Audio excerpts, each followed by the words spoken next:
Hi, everybody, and a warm welcome to this brand new episode on the joy of logistics. And yeah, really a pleasure to be here again. And thank you so much for joining, everybody.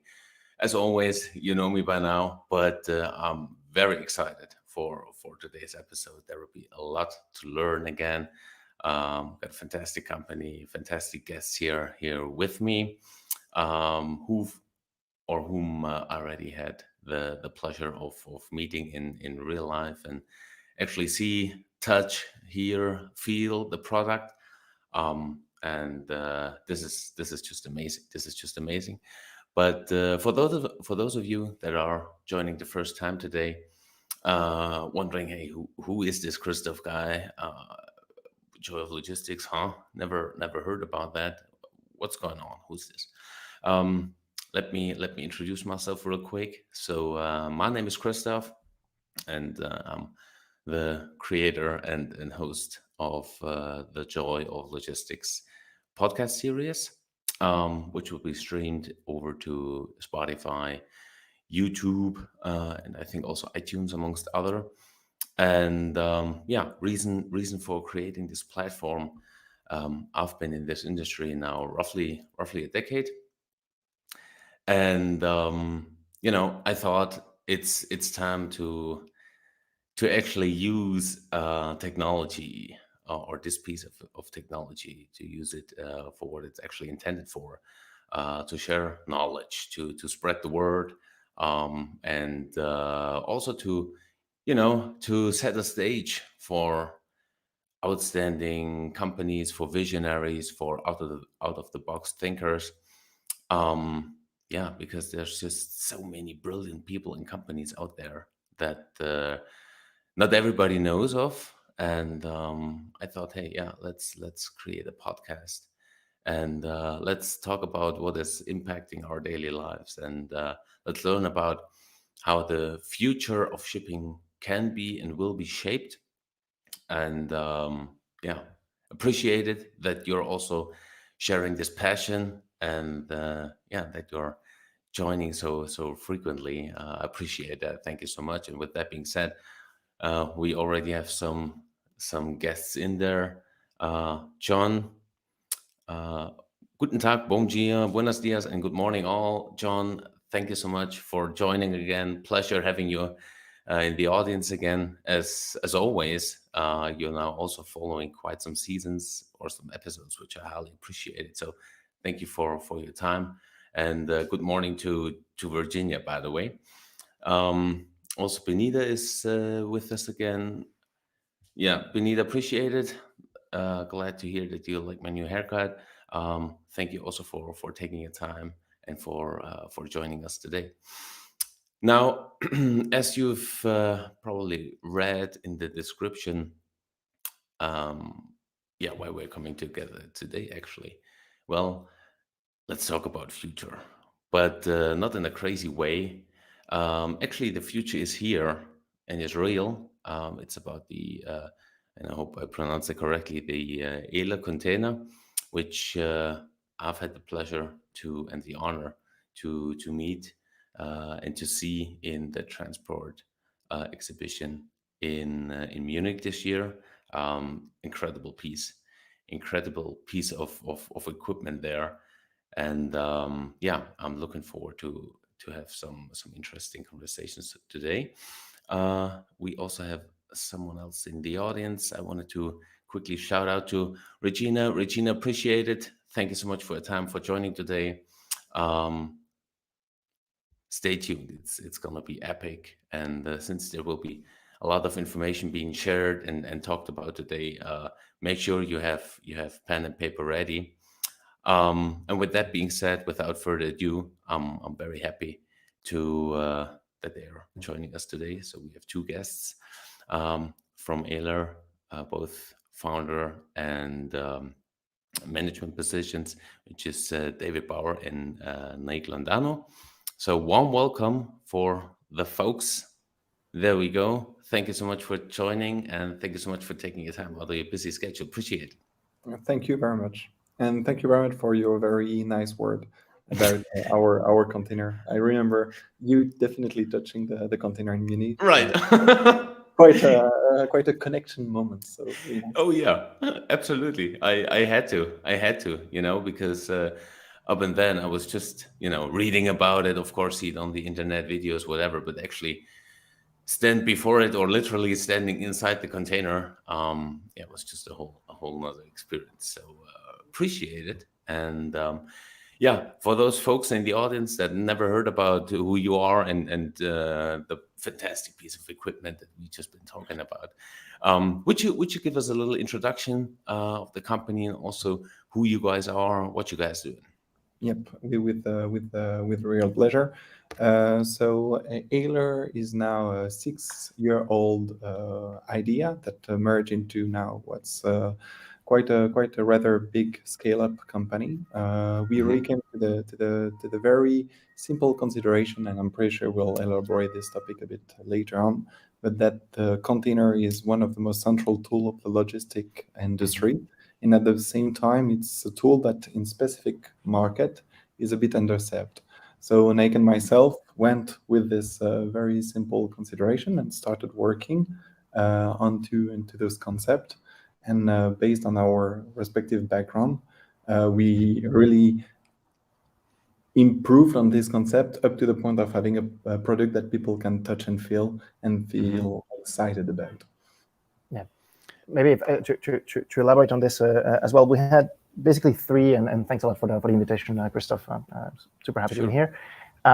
We basically had three major problems that we're trying to tackle, right? Holistically about the industry, which is operational efficiency, which is the main reason people get gray hair in this industry so fast. And then the second one is visibility, which is a Hmm. topic, right, that has been central for a few years, but still Hmm. being solved. And more recently, sustainability. And Hmm. what we really realized, just to echo what they were saying, is that those are problems that are touching the entire flow, end-to-end of logistics. And there was one Hmm. object that was also touching the entire flow, which is a container, but that's to this day has always only been seen as a box. Like its only purpose is just to be empty space. And we thought that was a waste of space, right? Because looking at the container differently could actually solve these issues if it could not only carry cargo, but also solve some of these problematics. It could Hmm. turn from just empty space into a value-added infrastructure for the industry. So that was the initial thought process that we had when we started on that journey, and that we have now validated quite extensively with several key stakeholders in the industry. Hmm. Fantastic, fantastic. I appreciate that. But before we go further, quick question here. Um, for the non-creative starting folks out here, how can we envision this process? I mean, is it like you get out of bed in the morning and you're like, yeah, yeah, yeah, we need to completely, remodel the concept of a container, or how can we imagine that? Yeah, so in the specific case of this ideation, it's been really a co-construction, let's say, of Hmm. different ideas and concepts. We've been introduced about 7 years ago, Nick and myself, by another friend, a common friend, Hmm. and together we had to discuss a bit. We wanted to discuss about the logistic industry because both of us had our little experience and I could say trauma on this field. And through this discussion, we really went quite generic on how could we make logistic better. It's those big statements that are interesting because it opens a bit the ideas and concept. And from that, quite quickly, we went to the notion of let's make a zero emission container ship. That was a bit the starting point of this ideation. It To would have been an expensive prototype. exactly. Very expensive prototype. To the transition of, oh, in fact, what's interesting is that the container ship is nothing more than just a tool, right? It's just a Hmm. tool that moves the important element of the logistic chain, which is the container itself. And Hmm. from that, there has been a bit of a ping pong brainstorm on, okay, how old is the container for now? What are the things that we can improve, etc. And I think it's quite connected a bit with our respective background too. So myself, I'm a micro engineer with a mineral management, and so I had more the product idea and concept in mind. Whereas on Nike's side, it was more connected onto the notion of the business itself. So quite quickly with this ideation, we split apart straight away. Yeah, Fantastic. absolutely. And I would say one thing that helps a lot also is extensive walks in the Swiss mountains. There's a lot of fresh air there to help you think a little bit differently. And really the target for us was to realize where were the gaps, right? I mean, there's a lot of fantastic work that's being done in logistics. There are a lot of things that are difficult to move because there are a lot of stakeholders. And we just realized that the container was something that no one was really working on extensively, and that there could be a lot of benefit for everyone involved, making it better. Right. And that's really the sort of challenge what we tackled from the early days. And right now, the way that we work, it has never been, on our side, an aha moment. I mean, we started co-constructing that in the very beginning, but very quickly we had to turn to the industry, right? To stakeholders, to discuss with world-renowned people that are working either on the shipping line side, freight forwarding side, on the customer side, on the depot side, from ports and so on, and to get all their inputs in terms of, okay, what would be the ideal scenario, right? If we could work to build something from a blank page, what makes sense? And this is why, it's not 1 year down the road that we're sitting here, but more 6 years down the road that we're sitting here, right? It takes a while to sort of change technologically and in terms of the business models as well, how things can evolve. So the notion of tackling the industry's challenges through the container, that came early on. The how and the specifics of what makes sense to change and where the value lies, that is a long road of trial and error, basically. Wow, that's really fantastic. Appreciate the share. Thank you so much for that. And as David already alluded to in the beginning, where he said, yeah, most of the time the container itself is just considered a box, in various sizes and various colors, obviously, but more or less the same, right? And also, if we go back in time, since the invention of the container in the 60s, yeah, not that much has really changed, right? So, I mean, of course, I already saw the container, but for people in the audience that might wonder, hey, what is there actually able to improve on the box? Because it's a box, and of course, in the Planet or in the Joy of Logistics series, we've already had as a guest Spectainer, which are completely foldable containers and collapsible containers, which in itself is a pretty interesting concept and product itself. But you guys and AELER, you're going down a whole different path, and maybe you can a little bit dive into your product or your holistic approach, better to say, and what's different with you guys. Yeah, no, absolutely, and like you said, right? I mean, the container is a simple object. It seems to be difficult to imagine where it could be improved, and we know Nick quite well from Spectainer as well.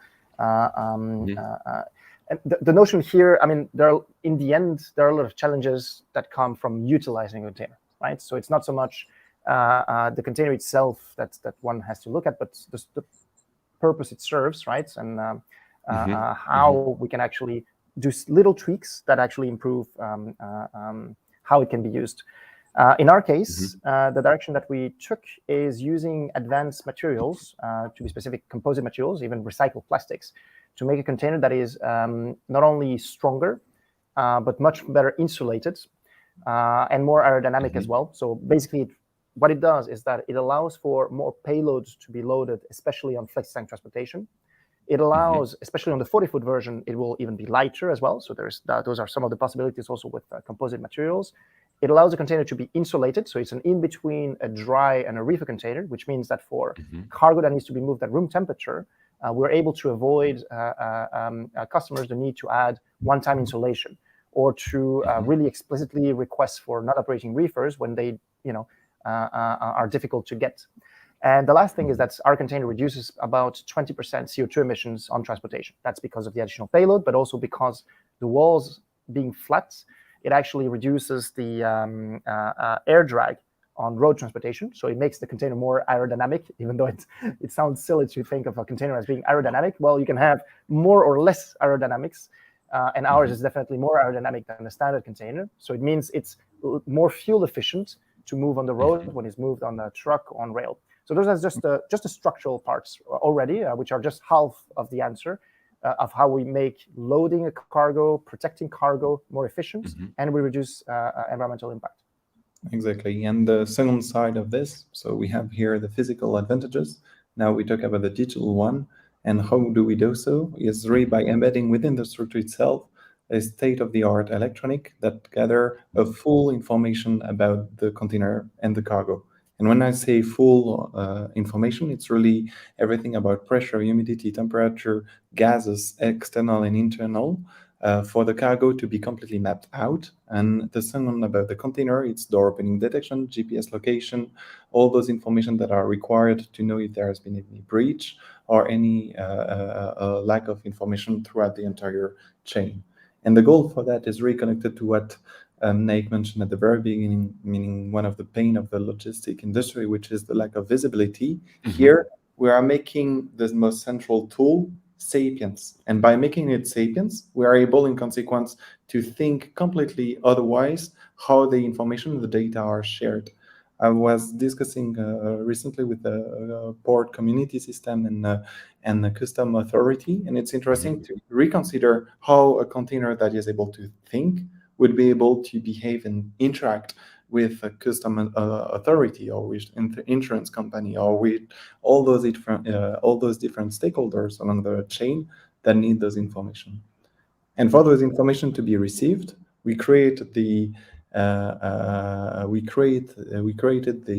platform control tower, which is a bit, if you want, the digital representation of our digital twin. And by doing this digital twin, we are able, thanks to that, to integrate with the other stakeholders, operation, and work. So it's really a physical and a digital product that change a paradigm. Exactly.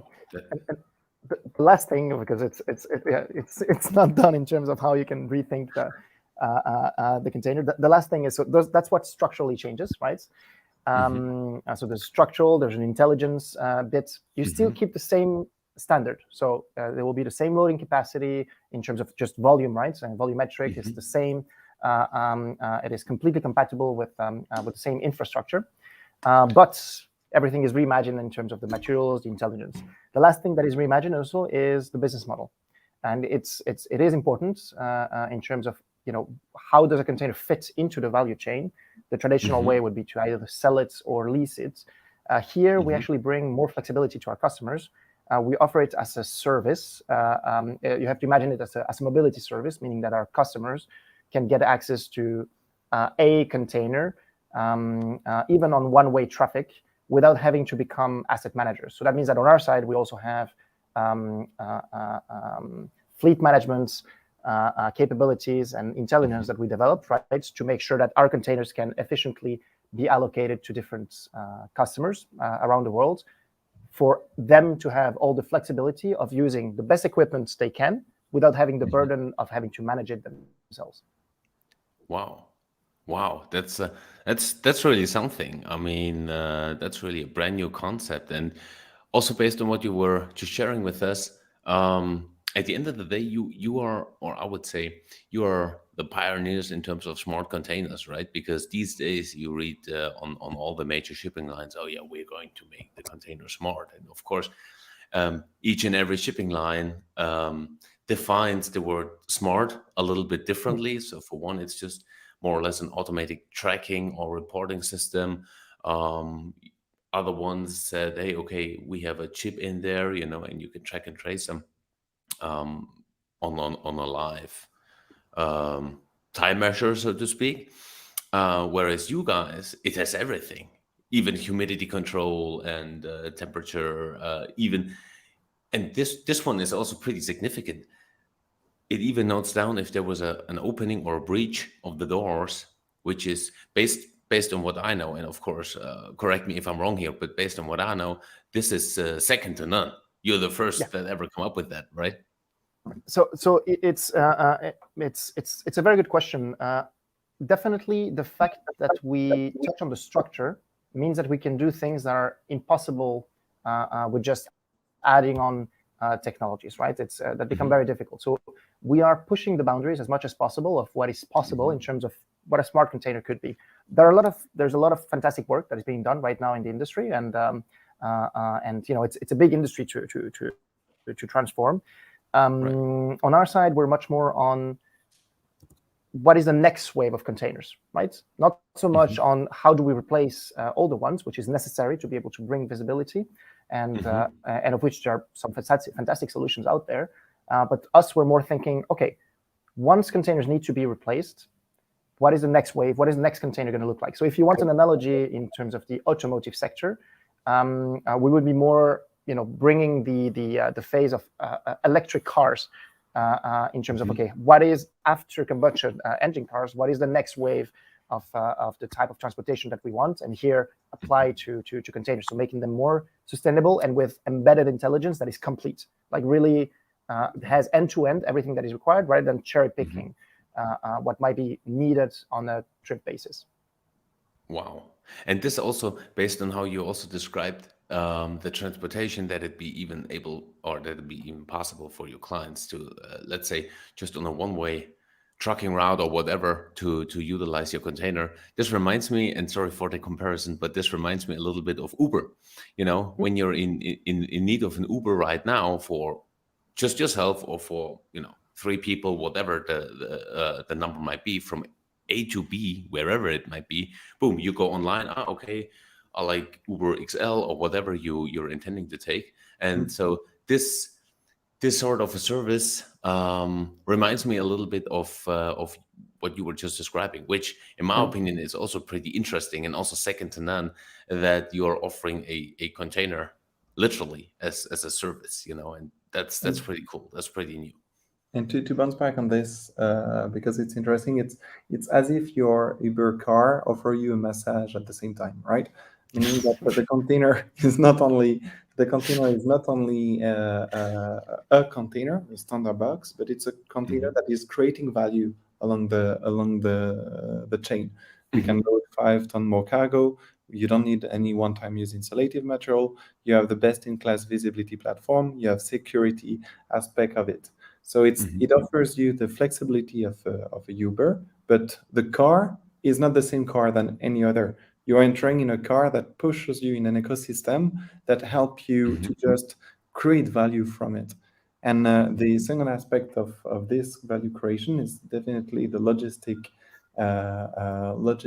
the sustainable aspect of logistic here, from the fact that as we have all those physical and digital advantages, we can reduce drastically the CO2 impact of any standard shipment.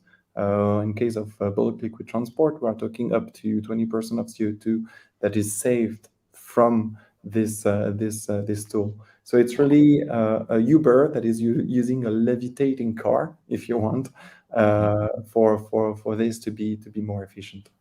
Wow. I mean, this is really fantastic. This is really fantastic, and so much benefits. Whether it's just, and I don't mean this in a disrespectful way, just reducing the 20% on the emissions, which is just by itself, a fantastic number. Especially these days, when everybody is talking about being green here, more sustainable there, and of course, just today I had a conversation with a colleague of mine where we've been discussing exactly this fact, where everybody is putting on its homepage, oh yeah, we are sustainable. Okay, yeah, but what does it actually mean? And now you guys are coming around the corner and you're like, boom, 20% saved with us, just a very compared a simple change, meaning from a regular shipment to your with only uber advantages uber throughout. solution, so to speak. And that's just amazing. This is brilliant. Yeah, and this really comes from the fact, and this is something to be emphasized quite strongly. The latest design of standard container is from 1974. So just take your grandfather Citroën DS, right?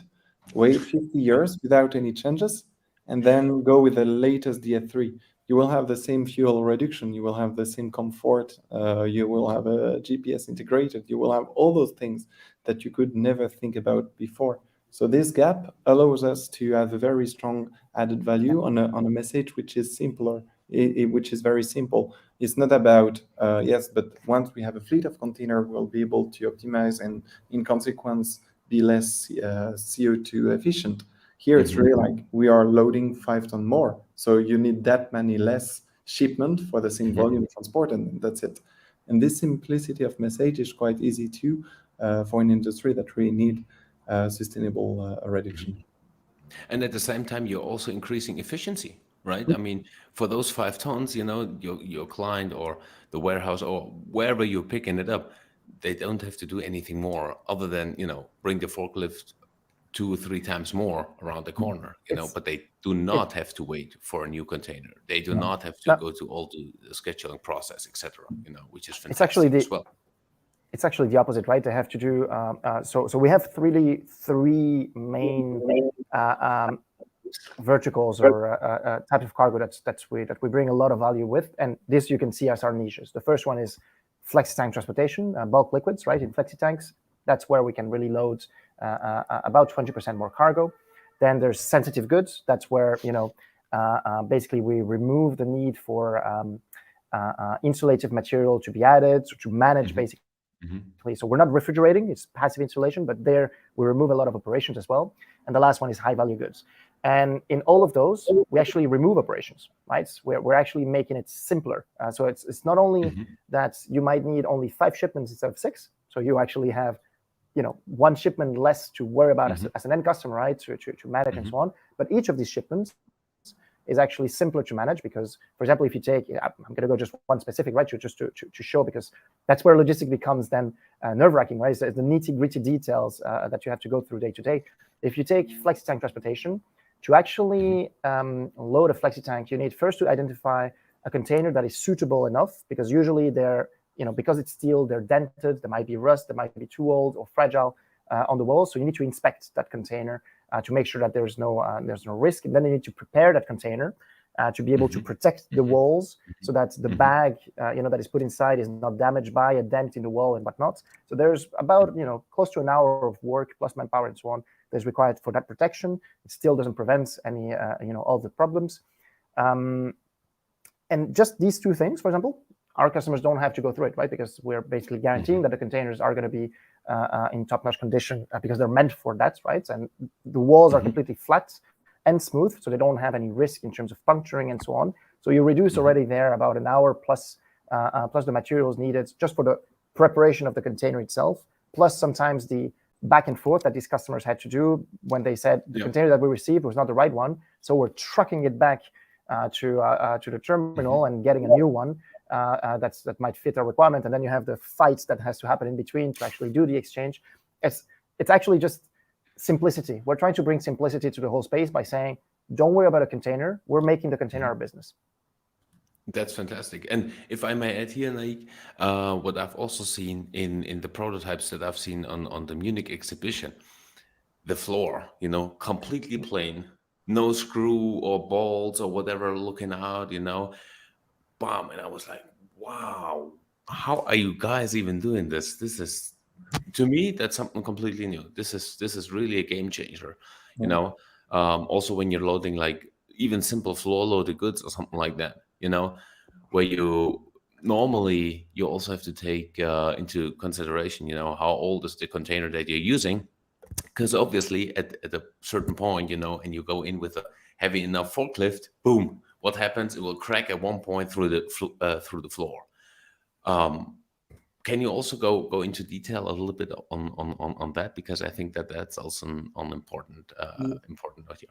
Yeah, I would say that the floor is one of the important part, but the most important is the way we are iterating into the design and the way in the way we are considering and listening to our customer feedback.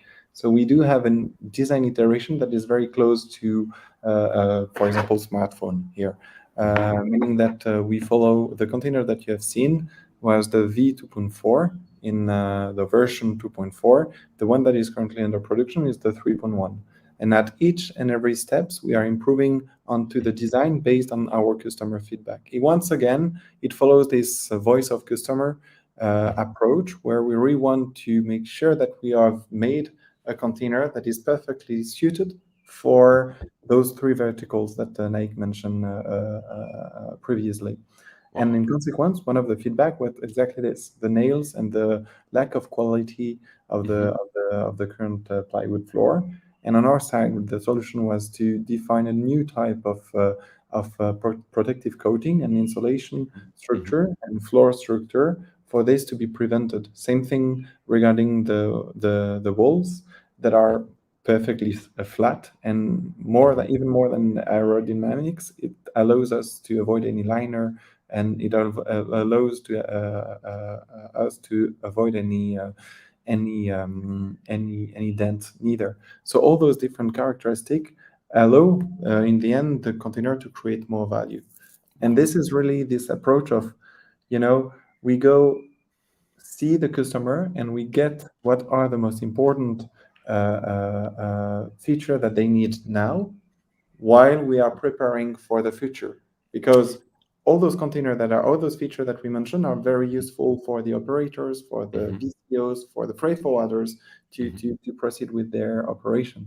But in the end, the main goal of this is to have afterward a level of digitalization that will be allowed to predict, for example, cargo state prediction, insurance claim management, information about ETA that are better done, or geofencing when we are in a certain level of the ports. And this is really this approach that need to be understood, is that now, once we change the paradigm of the container, we are using this container afterward to expand into other verticals. What I really love about that, I mean, to me, as I've also studied economics, of course, that's for me just a perfect real life example of the PDCA cycle, like plan, Exactly. do, check, act. Because normally what you're seeing out there is like, hey, that's our solution. Hey, or that's the product. Take it or leave it. Of course, you're maybe a little bit able to tweak it here and there, but if you have your regular container, that there ain't much that you're able to change. So with your approach and how you're describing how you are reinventing each and every model, so to speak, of a container or phase of a container, and advancing even further, growing further, and that's just to me, that's just brilliant. Naik will come back. And The internet and says no. just to, oh, and just to finish on this element, we are doing this in a very smooth way, meaning that we are not disrupting the market in a way that they would need other type of crane, or the industry would need another way of using the container. Of course, the container as a service model is a flexible way of using this technology, but in the end, it's based on a model that the industry knows well already, which is the shipper-owned container model for shipping lines that I'm pretty sure everyone here is aware of. So the goal for us is to do really this smooth transition for this innovation, to avoid creating friction, but to help everyone on those verticals. And this is the last aspect of the way we see this product. We are Swiss, right? We try to be as neutral as possible. We don't want any war or conflict. We just want to make sure that we are making a good quality product, expanding further. That's really amazing, and I can see already, in the comments, you already got some new friends and some new fans and followers there. Just bringing up here real quick, John, appreciate it. for your comment. As a former container manager / director, I have literally struggled through ITV, security, and container loading. I see and appreciate advances in container utility. And this even goes further. Regina also jumps on. Now, this is exciting on the tank side, and there's already a small discussion starting here between John and Regina, whereas John was asking for, there's a question there, are there smart tankers? So, And so yeah, go just ahead. to answer this question, first of all, thank you very much, John and Regina, for your interest. And yes, there are other options in terms of those designs. For the moment, we kept our focus on the dry boxes, but more from a notion of business development and market traction. There will be other solutions that we can think and that we could consider at a later stage. It would be a pleasure for sure to discuss this further. But here we do have a very clear roadmap and strategy for us to expand in those specific verticals. Our Nest container, the one that was unveiled and that Christoph, if I'm not mistaken, you saw as well in Munich, is the 40-foot high cube. Yes. And this one really focused, so the 20-foot is really focused on increasing payload for flexi tanks and insulation, coupled with the visibility. The 40-foot high cube is focused on weight reduction, security, very high emphasis on security and insulation as well. So really going to target more and more the sensitive and high value goods segments with a highly secured container. But now, beyond that, the advantages that we mentioned, advantages of sustainability, which should be pervasive, and visibility should be pervasive. Those are two industry needs that are always growing. On the structural advantages, especially on insulation and weight reduction, those will be two areas where, those of you that have open business cases where you see value with alternative containers to be manufactured, whether those are dry bulk containers, things like that. We're more than happy to open discussions. We're a very industry-led, customer-led company, right? We have the technology expertise and the infrastructure now to drive and deploy our technologies, our solutions to customers and partners. But in terms of the problems that we solve, if we were to, we would have too many problems to try and look at the same time. So we really like to have either customers or partners helping us, prioritizing where it makes more sense. That's why we ended up with the 20 and 40-foot high cube right now. Fantastic. Yeah, David was already alluding to when you had your problems with the internet, like where I was just saying that's just the perfect PDCA cycle, where you're putting out a solution which is not just a solution, but it's actually creating value from A to Z and all the way back again, and then for next generation, you're already improving that based on the feedback that you've received from your partners, customers, etc. And that's just so, in my opinion, this is really brilliant, and that's really, really a game changer. And you can see it throughout the whole product, let alone the smart aspect, but just on the physical, on the physical container, Honestly, I don't want to undermine us too much. It is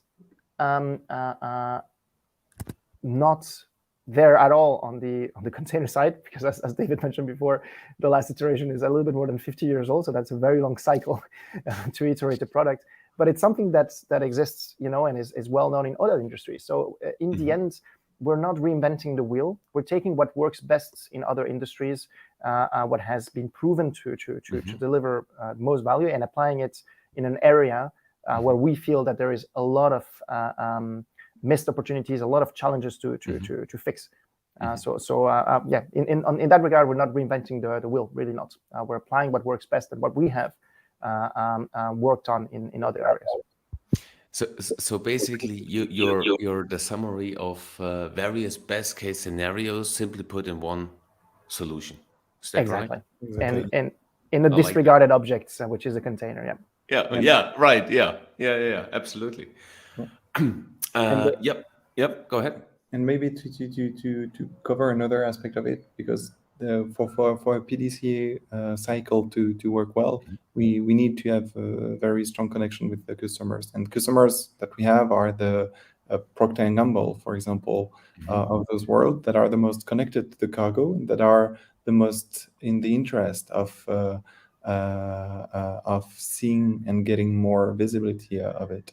So we have created here a very strong network of innovators as BCOs, and then we are expanding a network of partners with freight forwarders, shipping line, custom agent, maritime agent, to make sure that we can deliver to those customer the best product. And this is another aspect which is important for a PDCA cycle to work. We need to have the right entities around that federate around this, not only internally but externally too, because it just a very nice anecdote here, and this is one of those things where we've been quite shocked to see the difference here. We presented the version 1.0 that now I'm a bit ashamed to consider as a version 1.0. The lashing rings. It is close to our heart, though. It is, but there have been quite a nice design improvement since then, and so we were presenting the product, and at some point one of our customer at the time, partner at the time, looked at the lashing rings, and told us that the lashing rings as they were not the way they would like them to be. They would have liked them to be closer to the wall, to avoid putting any danger on the back.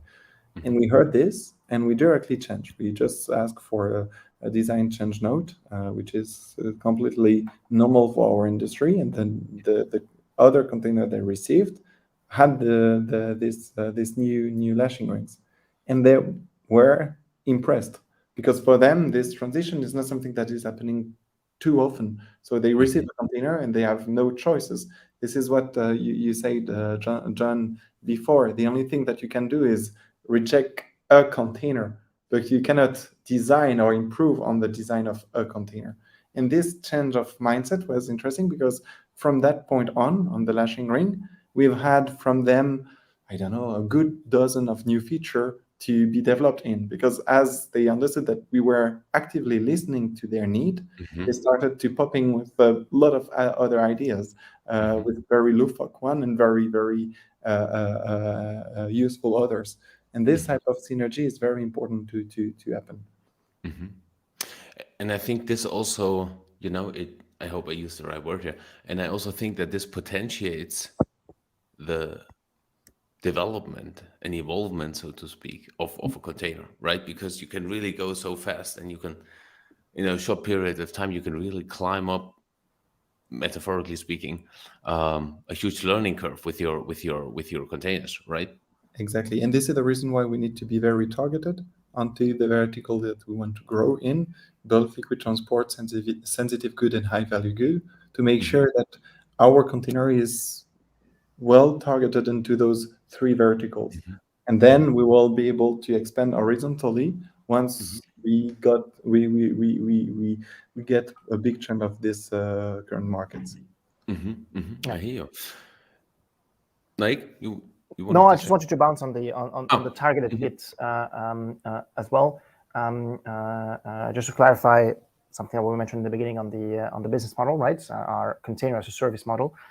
Is that we also are very targeted in the regions that we, because again, the simplest way to understand this is we're making the container our business, right? So we're not, we're telling customers, we want to make sure that your cargo goes in the best equipment possible that reduces as much as possible your burden, and you get, as much ecological visibility value as possible out of that shipment. We make it our service.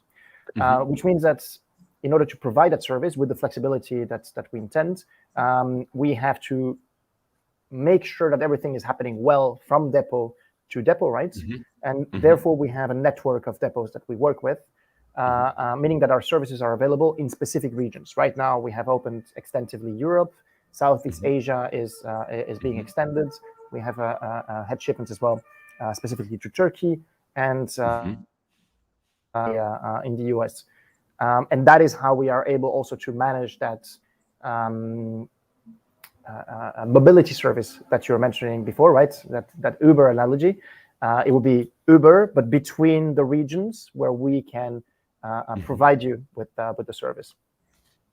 Appreciate that. And this was also to be my next question.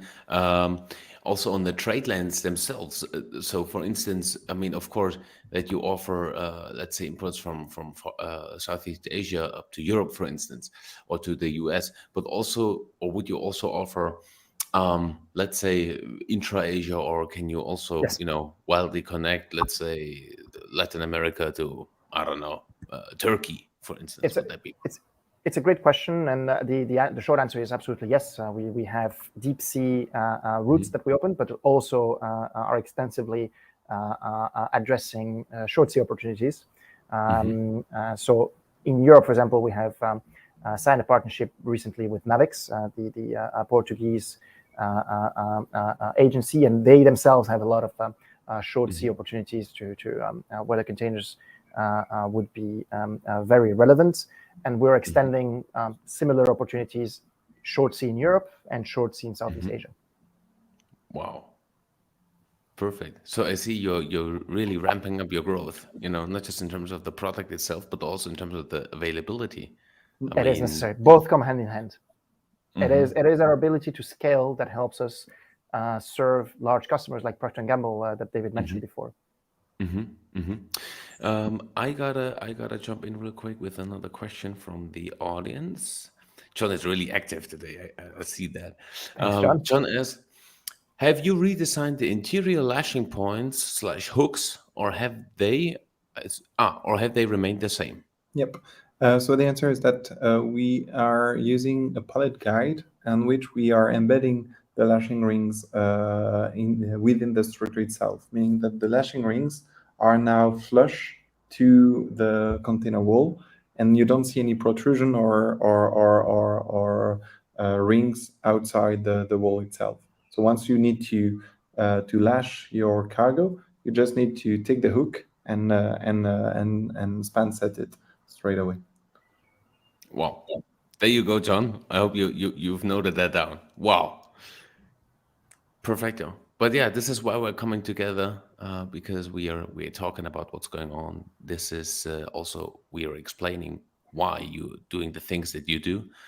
And John, once again, appreciate the interest and the question. Thank you. Really happy to have you on the show again. Appreciate it. Sigma LLC also has a question here. Let me pull this up. How does your technology leverage advanced analytics and artificial intelligence to optimize supply chain operations? Pretty good question. Appreciate it, Sigma LLC. Absolutely. Thanks a lot for the question, and that's a great one, because actually we have an extremely so our company really has three major axes of technologies that we work on. The two that we have mentioned so far a lot are structural innovation, IoT, right, Internet of Things innovation, and the last one is definitely digital or AI, as you're mentioning. So we're not only leveraging analytics and artificial intelligence, we're literally working on advanced subjects on the matter. The fact actually that we're able to provide a service like container as a service, right, where we can give flexibly the containers to customers, is actually on the back of us being able to manage these containers very efficiently from a data analytics point of view, from an algorithmic point of view. So this is something that we extend more and more to customers. It's then the information, the data that they get from the containers themselves, that we can help them not only in better understanding how the flows are happening, live or after the shipments with them, but also to provide more and more in the future predictive analytics, if you want, in regards to their shipments, because different cargo all have different requirements, and the data can give us a lot of information about how to improve future flows as well. Wow, appreciate that. Thank you so much for diving into the details on that, Naik. Highly appreciate that. Quick question though that comes to my mind as well is you've already alluded to you're working with i.e. Procter and Gamble, like really big BCOs, etc. How large is your container fleet roughly? So in regards to at the moment, we are in the early phases of our industrialization, and the target by the end of the year will be a little bit less than 2,000 containers that will have been deployed, basically. And give or take, we want to ramp up to about 10,000 containers within the next 18 months. That will be the targets. Wow. Okay, so yeah, for interested folks, go ahead, share the link for YouTube and Spotify, etc. Because someone is hungry. Yeah, someone's looking for a new client, which makes absolutely sense. I mean, product is just fantastic, and also the way the container was presented in Munich. If you can really see it, there's just so many great commodities that came up, especially for the high value goods that you mentioned. I mean, we've read that countless times, actually, on pretty frequent occasions, which is somewhat scary, but I think on the other hand side also a little bit normal, I guess. Talking about theft, I remember throughout the COVID pandemic, especially Los Angeles, around the train station, where many containers were maybe not fully robbed, but at least breached into. I've seen firsthand your fantastic concept, by the way, on the locks that you guys have on your containers, and that just takes security, or the security aspect, on a whole new level. Something that should be normal, right? I mean, Yes. those are really literally the boxes on which a lot of the value in the world is transiting, and right now, a child with a scissor can open containers because they're not locked, right? They just have a seal on them. So those are some of the innovations that seem absolutely necessary, absolutely obvious for us, and that's again emphasize a little bit our commitment to make sure that things work well and continuously improve end to end. And with all stakeholders involved, we have discussions also with customs and so on to try to bring security in these processes as well. That's really amazing. And there are just so many other valuable cargoes being shipped out of the world. I mean, just if I think loud, all sorts of course, medical stuff, of course, all sorts of metals, talking about copper, for instance, which now and then also tends to get lighter on the way throughout the seven seas, where you guys really come in and make a significant difference. Plus you also have, as far as I remember the presentation correctly, I think you also have a live log on door openings, breaches, etc. So it's not just noted somewhere, container got somewhere open, but you can actually pinpoint it and can tell them, hey, look, it was highway whatever, Exactly. 97 from A to B, exactly on this gas station, it got open. Exactly, yeah. And it's really, so all the examples that you're giving here are as many additional feature that our product offers. And so we talk about door security, which is a big aspect of us, of our feature. You are talking about data log for example, even custom clearance to be expedited at some point, for the simple way of knowing that the container has been digitally sealed at the warehouse and not opened during the entire transport. There are so many additional services and solutions that we can afterward upsell and distribute to any other stakeholders along the chain. Because right now we focus on the BCOs, but as Sigma LLC rightfully mentioned, the goal, once we start to have a fleet, is to think of the other solution that we will be able to provide to other customers and expand from this. Appreciate that. Thank you for the little deep dive here, David. Maybe also a question as I said in the beginning, the future is here with you guys, and we've learned that you continue to push the envelope, that you're listening to your clients, that you're focused on the industry, and continue to improve step by step your models, your fleets, generation by generation.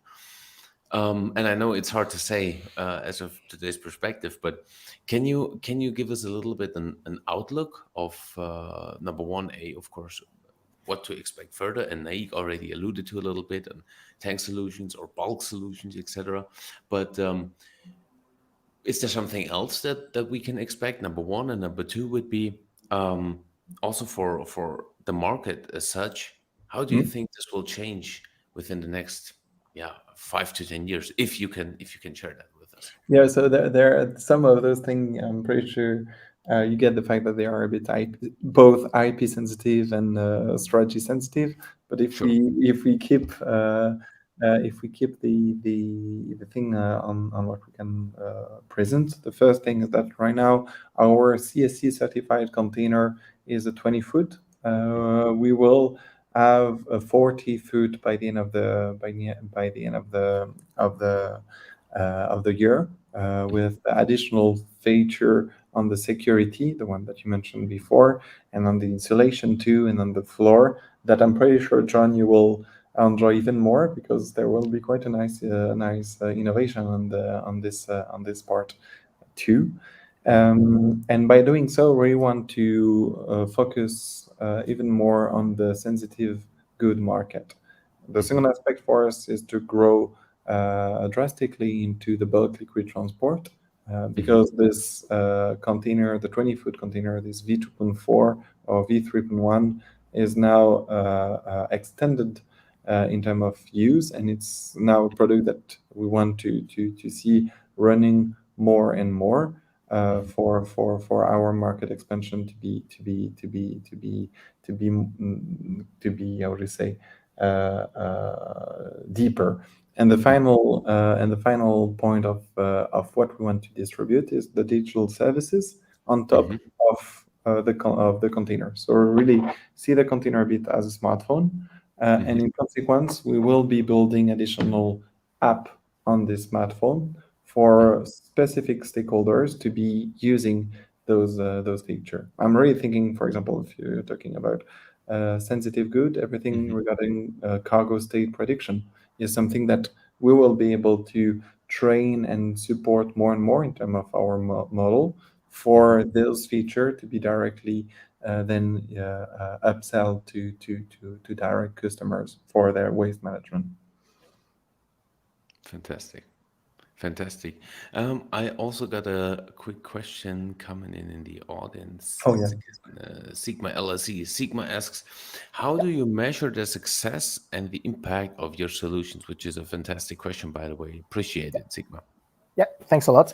Look, we have a very pragmatic approach, being Swiss, in what we do. We run with each of our customers and partners. Basically,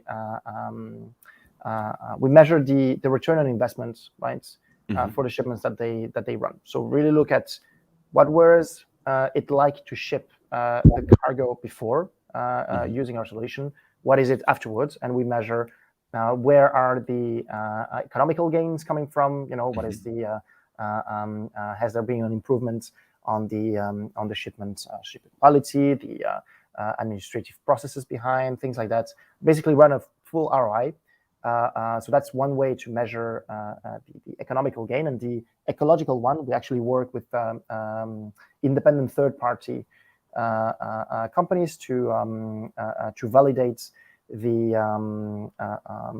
emission gains from Hmm. using our solutions, and we then apply that to the specific shipments that we run through. So we were able basically to help customers and partners with a clear understanding of what has been gained, in terms of taking everything into account. Sometimes reduction in headaches is not taken enough into account, but those are also put on the table, because generally people are a little bit happier using these type of solutions. So we try to quantify that as much as possible, and then we quantify as well the ecological impact. Fantastic. Fantastic. I really love that you're also keeping track on those metrics, which also shows and underlines again what you already alluded to, the importance of not only the customer feedback, but that you keep improving further and further. And I see there are more and more comments coming in that I also want to share real quick. Quick shout out to my buddy Ian Weiland from LA. Thank you for joining. Thanks for taking time. Then we have another comment. Unfortunately, I don't see a name. Congratulations for this innovation and for thinking about this as a tool that can add value, traceability, and be eco-friendly.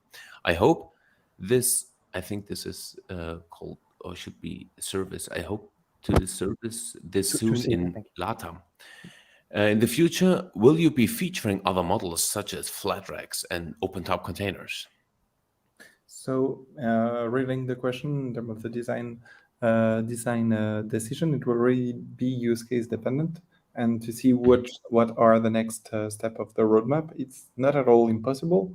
It's nonetheless not something that we are showing too much in terms of the roadmap, just to make sure that we focus on the ones that we are developing for the moment.